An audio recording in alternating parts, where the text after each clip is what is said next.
14% of women are stay-at-home moms in America. 14 out of 100 do not leave their homes to earn money for their families. 14% of American women stay at home to care for their children and run the household. In the 19th century, 100% of women stayed home. Women used to be defined by their household roles and had no legal identity apart from their husbands. Women were legally inferior to men and were economically dependent on their husbands. A woman's sole purpose in the 1900s was to bear and nurture children. But with the rising of the Industrial Revolution the life for women changed. Women were able to leave their homes and work for a living, in some cases bringing home more money than their husbands. The Industrial Revolution profoundly impacted women and their statuses and mindsets, and though a woman's role in family work and labor unions were similar to men's, they were vastly different in other areas. The Industrial Revolution inspired new standards and changed the status of women. For example, illustrator Charles Dana Gibson created the Gibson Girl, which was the romantic ideal of the age. Consequences of women working included slower marriages, less children, less wages than men, and a factory life of hardships. Women's mindset started to change because they realized their worth and ability when doing the exact same jobs as men in the factories. Women also started to fight for their rights because they were treated unjustly based on their gender. The Industrial Revolution sparked the women's rights movement. Similarities in the family between men and women included men and women started to earn money for the family, and both men and women had a part in raising their children.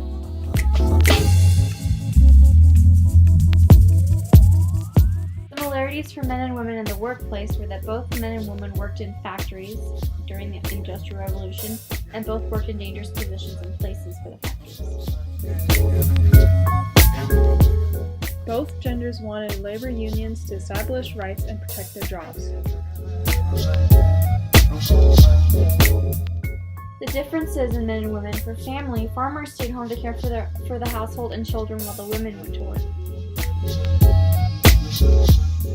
Differences in the work between men and women included women were treated differently from men. Their wages were smaller, their ideas and influences were less important. Men always acquired supervisory roles over women. Men and women played different roles in labor unions. Though everyone wanted unions, only men could benefit from them. Women were ignored and not included in unions because men were superior to them. Men created many different labor unions, including the National Labor Union, Knights of Labor, and American Federation of Labor.